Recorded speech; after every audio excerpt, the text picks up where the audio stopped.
नमस्कार दोस्तों, आप सभी का हमारे YouTube चैनल और एप्लीकेशन राकेश बलौदा झुंझुनू पे स्वागत है। तो आज जो अपना कल हाई कोर्ट में जो लाइब्रेरियन की वैकेंसी थी उनमें लगभग 34 पोस्ट थी। उन 34 पोस्ट के लिए आपका एग्ज़ाम हुआ था कब? यानी कि आपका कल एग्ज़ाम हुआ 22 को। तो इसके पेपर के बारे में अपन सॉल्यूशन करेंगे। इसमें लगभग आपके 200 क्वेश्चन थे। 200 में से अपन सबसे पहले आज बात करेंगे 100 क्वेश्चन की, लगभग सही सटीक आंसर की बात करेंगे। इसके बाद अपन बात करेंगे 100 अगले क्वेश्चन की, और उसमें अपन बात करेंगे मेरिट की। तो सबसे पहले आपको बता देता हूँ कि पेपर का जो लेवल था वो फोर्थ ग्रेड की जो वैकेंसी थी तो उसके अनुसार ही आपका लेवल था। ना ज़्यादा हार्ड था तो ना ज़्यादा सरल था। जो आपका लेवल था वो फोर्थ ग्रेड का जो कर्मचारी है हाई कोर्ट में जो वैकेंसी आई थी लाइब्रेरी असिस्टेंट से संबंधित, तो उससे संबंधित लेवल था। तो अपन इसके पूरे के पूरे जो आज 100 क्वेश्चन है फर्स्ट पार्ट के उनकी बात करेंगे। पेपर थोड़ा बड़ा था। लगभग जो मेरे सुनने में आया, मेरे के स्टूडेंट ने मेरे को पेपर भेजा है तो सर कि इस पेपर में सॉल्यूशन कराओ। तो देखते हैं कि कितने एक सही हैं। और जो मैंने आपको एप्लीकेशन पे कंटेंट प्रोवाइड कराया, जो मैंने आपको पीडीएफ प्रोवाइड कराई थी, उसमें से आपको पता है कि लगभग कंटेंट आपका पूछा गया था। तो अब अपन बात करते हैं यानी कि थोड़ा सा स्पीड से अपन बात करेंगे। तो अपना जो पार्ट है पहला, जो यहाँ पे आपको दिख रहा है कि पार्ट अपना पहला है लाइब्रेरी एंड इंफॉर्मेशन साइंस का। दूसरा पार्ट था 150 के बाद आपका कंप्यूटर का।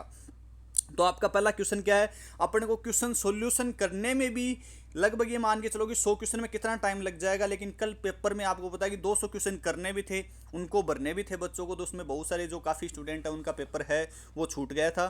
तो सबसे पहला अपना क्वेश्चन क्या है? सबसे पहला अपना क्वेश्चन है कि libraries as gateway to knowledge किस दस्तावेज का शीर्षक है? तो मैं आपको ज़्यादा नहीं बताऊंगा, सीधा आपको आंसर ही बताऊंगा, बाकी मैंने आपको करवा रखा है। तो इसका आपका राइट आंसर कौन सा हो जाएगा? वो आपका राइट आंसर हो जाएगा तीसरा, यानी कि जो ज्ञान आयोग राष्ट्रीय ज्ञान आयोग उसका एक दस्तावेज का शीर्षक है।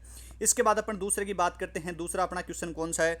दूसरा अपना क्वेश्चन है कि निम्नलिखित में से कौन भारत में पुस्तकालय विज्ञान शिक्षा में अग्रणी रूप से जुड़ा हुआ था। तो ये आपको ध्यान रखना है। इस क्वेश्चन में थोड़ा सा संशय है, एक बार तो ये डिलीट हुआ था, लेकिन मेरे अनुसार इसका राइट आंसर कौन सा होगा? वो डॉक्टर एस आर रंगनाथन होगा, क्योंकि डब्ल्यू ए बोर्डन भी जुड़े हुए थे। लेकिन पुस्तकालय विज्ञान शिक्षा में सबसे ज़्यादा जो योगदान दिया था वो किसने दिया था?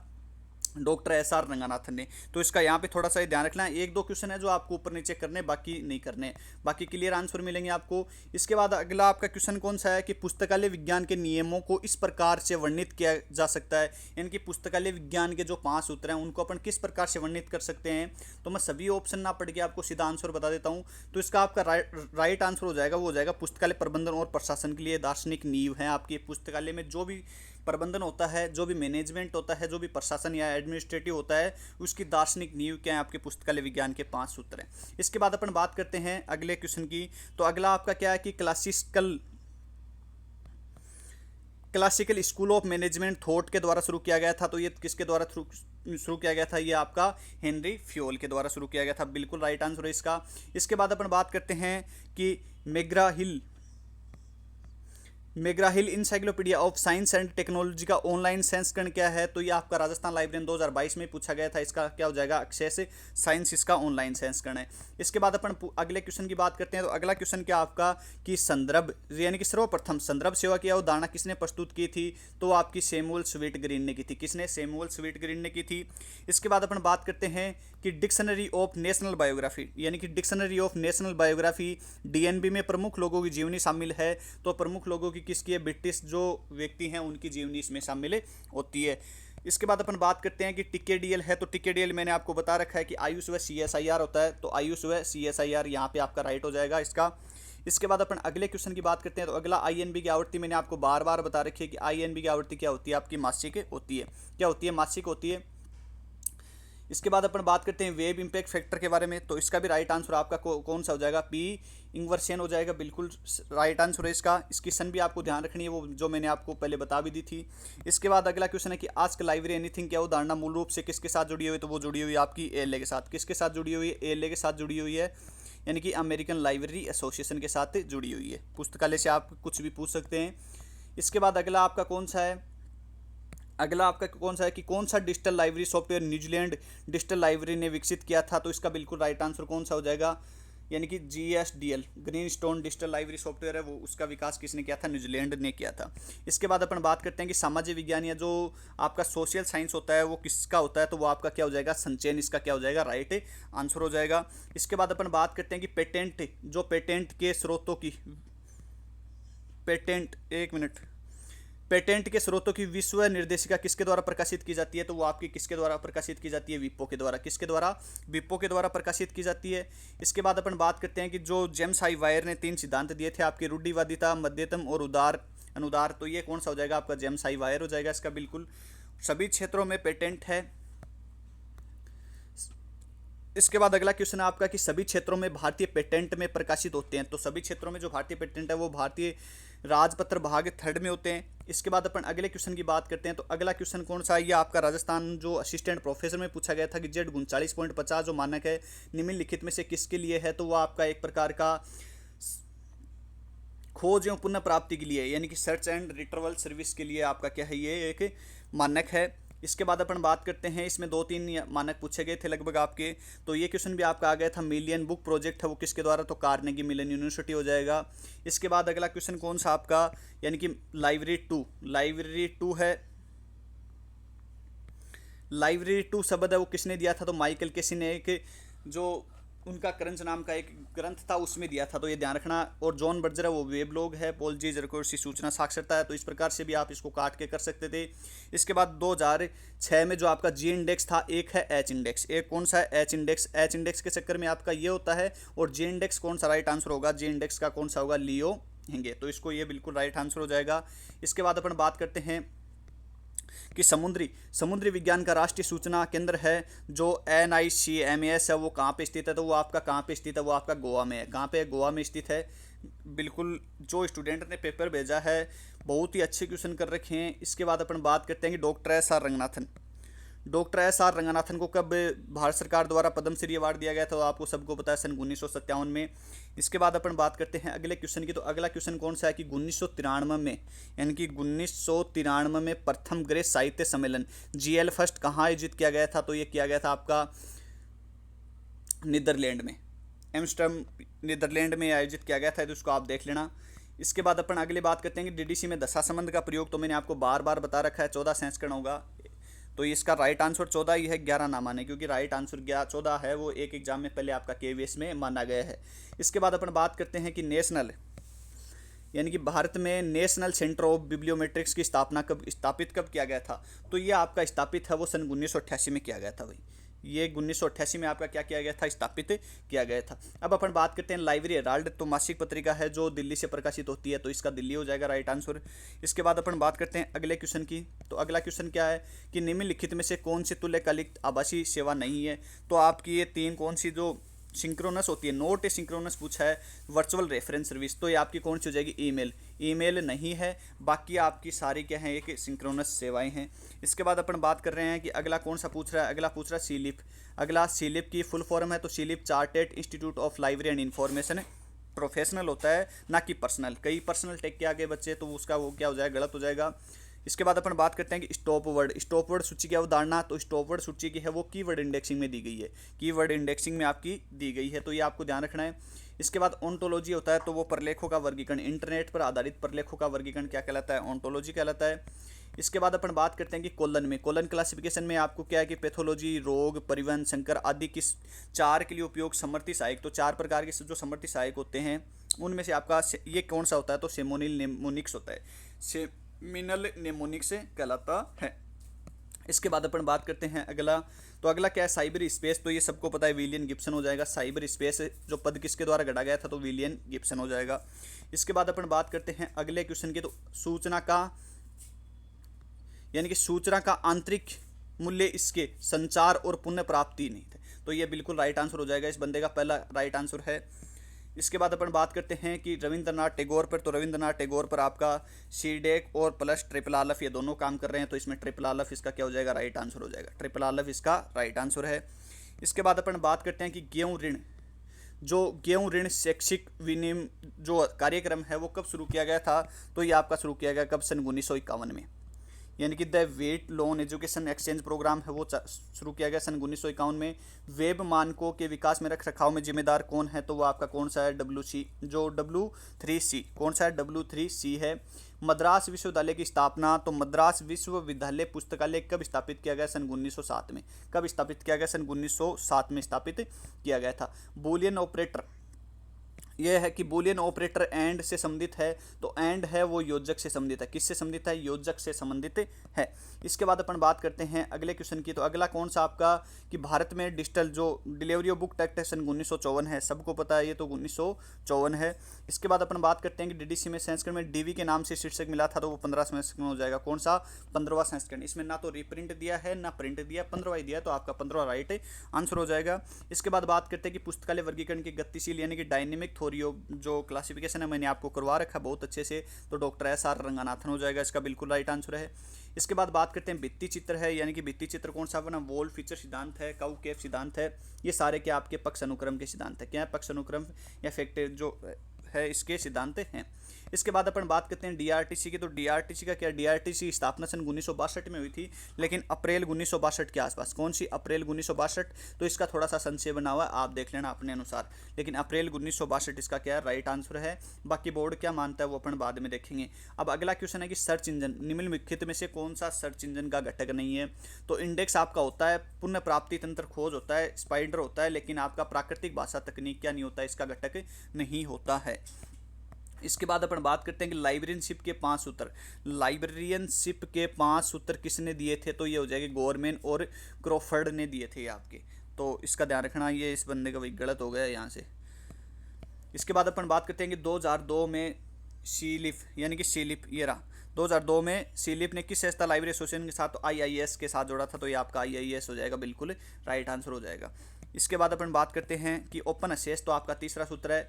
ये मेरे को कल एक स्टूडेंट ने भेजा भी था कि सर कई पहला बता रहे हैं, तो आपको पहला नहीं करना है, पहला तो ऑप्शन में नहीं था, इसमें आपका तीसरा राइट आंसर हो जाएगा। इसमें कौन सा हो जाएगा? तीसरा राइट आंसर हो जाएगा। इसके बाद अपन बात करते हैं अगले क्वेश्चन की। तो अगला कौन सा? स्कॉलर चेन क्या होता है? तो आपका अथॉरिटी स्ट्रक्चर होता है, प्राधिकरण संरचना होता है।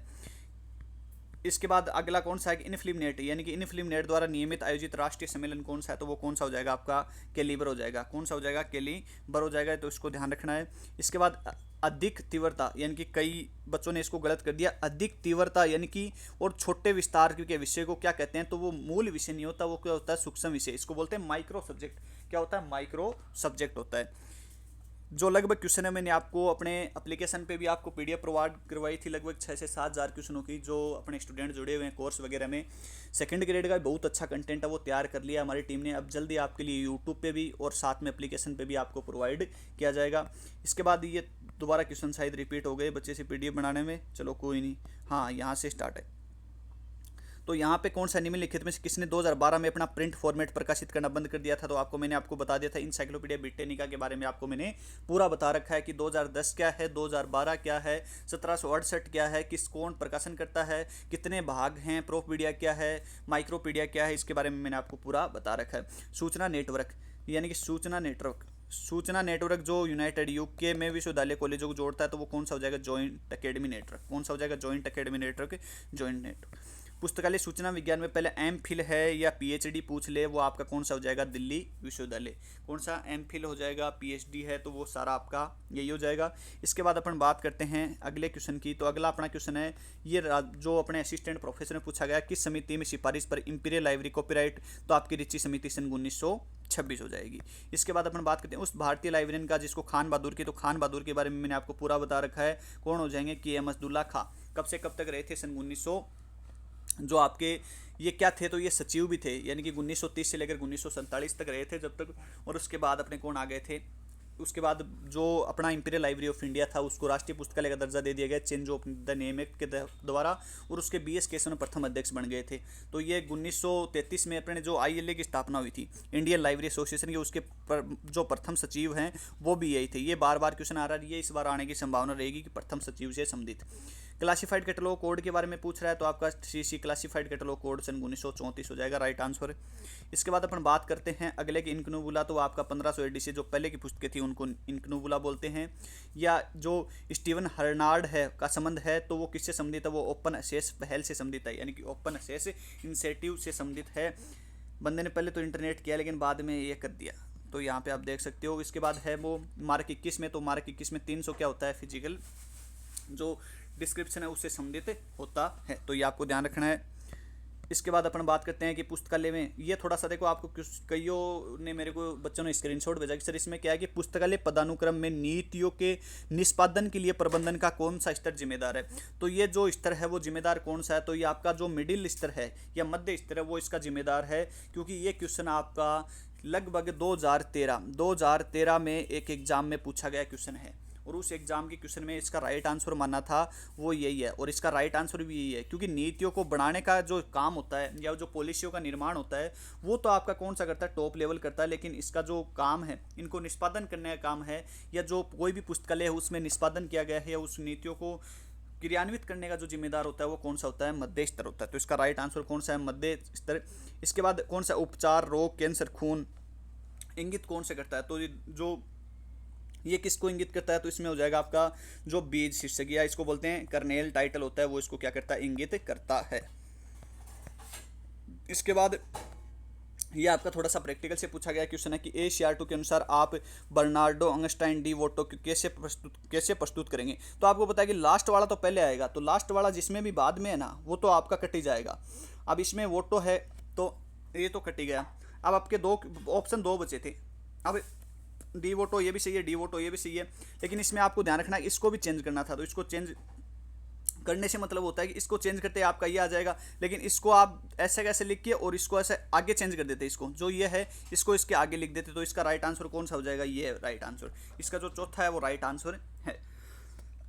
इसके बाद अपन बात करते हैं कि दिल्ली, तो मैंने आपको दिल्ली का तो बार बार बता रखा है, यूनेस्को वाला 27 अक्टूबर सन 1951। जितने भी बच्चों को मैंने पढ़ाया था ये अपने स्टूडेंट के, कितना शानदार। इसके बाद ISBN के 5 पार्ट होते हैं। दूसरा आपको बताया कि कौन सा होता है जियोग्राफिकल, तीसरा पब्लिशर होता है, पांचवा कौन सा होता है आपका चेक डिजिट वाला होता है। तो इस प्रकार आप इसको देख सकते हैं। कोलन क्लासिफिकेशन में जो बुक फॉर्मूला होता है वो LFYAVSCEVN होता है। तो ये मैंने आपको बता रखा है, पहले रटा रखा है, बता नहीं रखा भाई, बार बार इनको रटा दिया। इसके बाद अपन अगले क्वेश्चन की बात करते हैं। तो हेनला फोंटेन है, इसको सन 1913 में क्या दिया गया था, नोबेल पुरस्कार दिया गया था।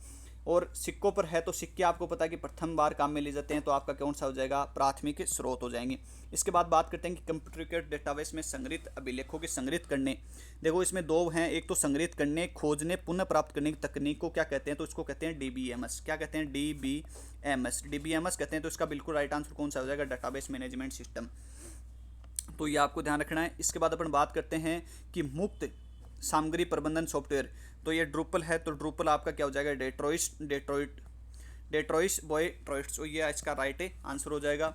इसके बाद बात करते हैं कि DDC में पहले संस्करण में कुल शामिल पेज थे तो कितने थे, 44 थे। कितने, 42, 2 44 थे। इंपीरियल लाइब्रेरी के मैंने आपको बार बार बता रखा है, जॉन मैकफरलेन, लेकिन आप बाद में भी कई बच्चों का ये गलत हुआ है। इसके बाद अपन बात करते हैं, तो आपने यहाँ पे थोड़ा इंग्लिश में ना हिंदी में ना समझ में आया तो इंग्लिश में कर लिया करो। देखो एटलीस्ट पूछ रहा है, और एटलीस्ट के चक्कर में बहुत सारे बच्चों ने ये कर दिया इसका, तो ये नहीं है, क्योंकि ये यहाँ पर टिक लगाने के बाद स्क्रीनशॉट भी ले लेते हैं कोई। तो यहाँ पे आप ध्यान रखना, इसका पटियाला पंजाब में है मुख्यालय। एटलीस्ट कौन सा हो जाएगा, पटियाला पंजाब सन 1969। जबकि वो कौन सा है, आइसलिक है, वो कोलकाता में सन 1955। ये मैंने आपको बताया क्योंकि ऊपर ऑप्शन दिया, ऑप्शन देते इस लगभग ने कोलकाता, आपको पता है कोलकाता टेकने का मकसद भी नहीं था, पता था, लेकिन आपको पता है कि समय अभाव था। समय आपको लगभग ये मान के चलो कि समय 2 घंटे में 200 क्वेश्चन भरने थे कई बच्चों को, तो इस चक्कर में क्या कि बहुत जल्दी में क्वेश्चन पेपर किया हुआ है इस बच्चे का भी। आपको देख रहे हैं दो ऑप्शन पे भी कई टिक लगे हुए हैं। यहाँ पे किस विश्व डॉक्टर है, सन 1964 में 2 बार मिली थी, एक बार तो दिल्ली से और 1964 में पिट्सबर्ग यूनिवर्सिटी से, क्योंकि इसने क्या जोड़ा था, इन्फॉर्मेशन सबसे संबंधित है। तो ये ध्यान रखना आपका। इसके बाद है कि प्रबलता का उपसूत्र है, वो प्रबलता का उपसूत्र आपका सूचीकरण से होता है, कैटालॉगिंग से होता है, बिल्कुल। इसके बाद ये देखो आपका यह है कि ट्रिपल आलफ है, वो किसके अंतर्गत आता है, तो वो सांस्कृतिक मंत्रालय के अधीन क्या करता है, आपका कार्य करता है। किसके, सांस्कृतिक मंत्रालय के अधीन कार्य करता है। लेकिन ये आपको ध्यान रखना है कि इसकी स्थापना चतुर्थ पंचवर्षीय योजना में हुई थी, चौथी पंचवर्षीय योजना में हुई थी। अब आगे जो आपके क्वेश्चन आएंगे वो सेकंड ग्रेड के लिए आएंगे, तो इसके लिए आप चैनल को क्या कर लें, सब्सक्राइब कर लें, अपनी सभी दोस्तों के साथ शेयर जरूर।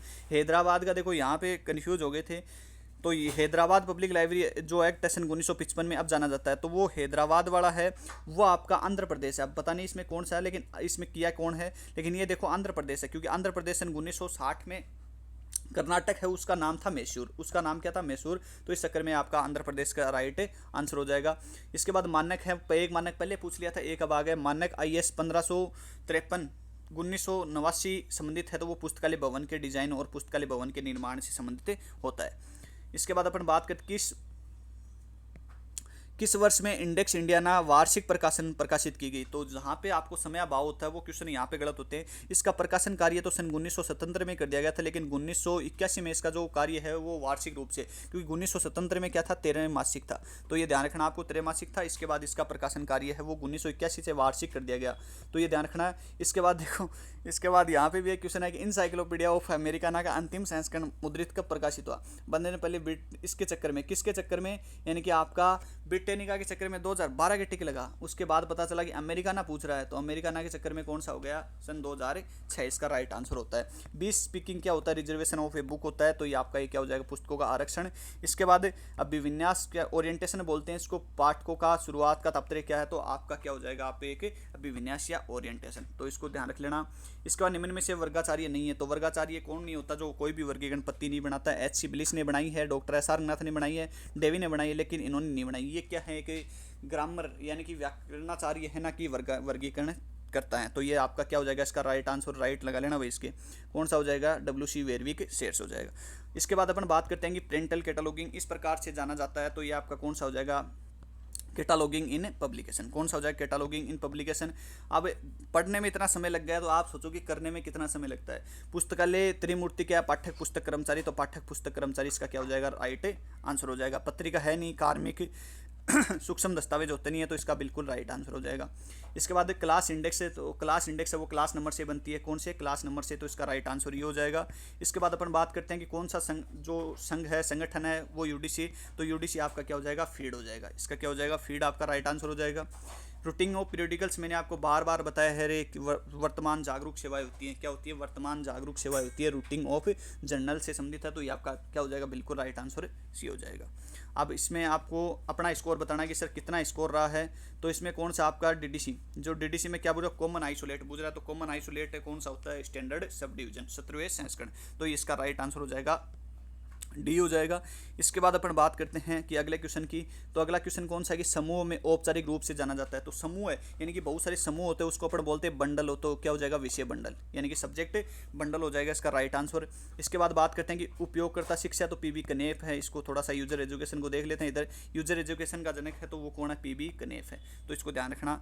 इसके बाद बात करते हैं कि आपकी एसडीआई एक प्रकार की है, तो एसडीआई एक प्रकार की आपकी सीएएसई है। क्या है, एसडीआई आपकी एक प्रकार की सीएएसई है, computer service reference service data collection नहीं है, आपकी एक प्रकार की सीएस है। दस्तावेजों के अनुवाद की श्रेणी में आता है, तो दस्तावेजों का कोई भी दस्तावेज सबसे पहले बनाया जाता है तो वो प्राथमिक आता है, जैसे उसका अनुवाद कर दिया जाता है तो वो सेकेंडरी सोर्स में आ जाता है। किसमें, सेकेंडरी सोर्स में। मैंने आपको बहुत सारा कंटेंट वो एप्लीकेशन पे प्रोवाइड भी कराया था, सीधे सीधे क्वेश्चन आए हैं, मैंने आपको बार बार भी कहा था। इसके बाद देखो ये क्वेश्चन शानदार पूछा गया कि मेघराइल एक है, तो मेघराइल लेखक नहीं है, ये भी नहीं है, ये भी नहीं है, तो इसका राइट आंसर कौन सा हो जाता है, प्रकाशक, यानी कि ये क्या है, पब्लिशर है। इसके बाद प्रबंधन के तत्व है, देखो ये क्वेश्चन शानदार था कि जो एलिमेंट ऑफ मैनेजमेंट हैं या प्रबंधन के जो तत्व हैं वो कौन से होते हैं, तो वो आपको POSD COR भी होते हैं। इसमें देख के POSD COR भी ठीक है, ये कर लेना सही है, क्योंकि चेक करना पड़ता है। देखो इसको भी, साइंटिफिक मैनेजमेंट। जनगणना रिपोर्ट है वो सांख्यिकीय में बनाई जाती हैं, आपको पता है कि जनगणना जो रिपोर्ट है वो किस में बनाई जाती है, सांख्यिकी स्रोत में बनाई जाती हैं। इसके बाद यूनिवर्सिटी हैंडबुक है, उसका प्रकाशन जो AIU करता है, कौन करता है, AIU दिल्ली करता है। इसके बाद अपन बात करते हैं कि सब्जेक्ट कैटलॉग, तो EJ कोर्स कौन हो जाएगा, सब्जेक्ट कैटलॉग EJ कोर्स हो जाएगा। इसके बाद अपन बात करते हैं कि अपूपा है, तो अपूपा आपको पता है कि अरेंजमेंट में, प्रॉपर अरेंजमेंट में या वर्गीकरण में इसको क्या किया जाता है, अपूपा को काम में लिया जाता है। इसके बाद अगला क्वेश्चन है कि पुस्तकालय का सर्वोत्तम उपयोग करने में उपयोगकर्ताओं की सहायता हेतु दिए गए निर्देश के रूप में किसने परिभाषित किया, तो किसने किया था, म्यूज ने। किसने किया था, म्यूज ने परिभाषित किया था। ये छोड़ा हुआ क्वेश्चन है, नहीं आगे यहाँ पे दे रखा है तो ये गलत है इसका।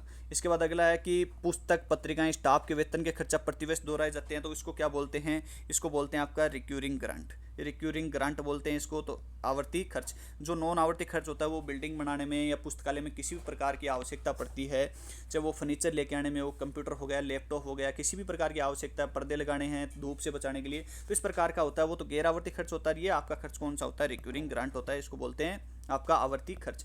जैव रसायन है, तो जैव रसायन आपका क्या होता है, एक फ्यूजन होता है। जैव रसायन क्या होता है आपका, फ्यूजन होता है, इसको बोलते हैं संलयन, तो ये ध्यान रखना इसका। राइट आंसर है ये। इसके बाद अगला क्वेश्चन कौन सा है, एक दो और कर लेते हैं, बाकी तो अगले वीडियो में करेंगे क्योंकि ज़्यादा क्वेश्चन हो जाएंगे। लाइब्रेरी एसोसिएशन यूके 30 जनवरी सन 2002, तो इसका नाम ये परिवर्तित कर दिया गया था, तो ये 30 जनवरी इसका क्या हो जाएगा राइट आंसर। बाकी क्वेश्चन है वो अपने अगले वीडियो में करेंगे। देखो लगभग 100 क्वेश्चन पढ़ने में 25 मिनट लगे, जबकि मैंने बहुत स्पीड से पढ़े हैं। बाकी जितना आपका स्कोर रहा है आप कमेंट करके ज़रूर बताओगे कि कितना आपका स्कोर है। मेरिट के बारे में अपन अगले वीडियो में बात करेंगे। जल्दी आपके लिए सेकंड ग्रेड है उसके लिए जो बहुत सारे जो क्लासें हैं वो आपके लिए कंटेंट जो आप प्रोवाइड कराएंगे लगभग यूट्यूब पे, तो आप सभी सब्सक्राइब कर लें, वीडियो को अपने सभी दोस्तों के साथ शेयर जरूर कर दें ताकि सभी मिलाएं, तो अपना अपना स्कोर है वो सभी अपना शेयर कर दें। बाकी जो सेकंड पार्ट है वो जल्दी आपका यूट्यूब चैनल पे आपको प्रोवाइड करा दिया जाएगा। जय हिंद जय भारत। कोई क्वेश्चन में आपको डाउट लगता है तो आप कमेंट करके बता सकते हैं। कोई एक दो क्वेश्चन है वो ऊपर नीचे हो सकते हैं, बाकी सारे के सारे क्वेश्चन आपको same as it is answer की में देखने को मिलेंगे। धन्यवाद।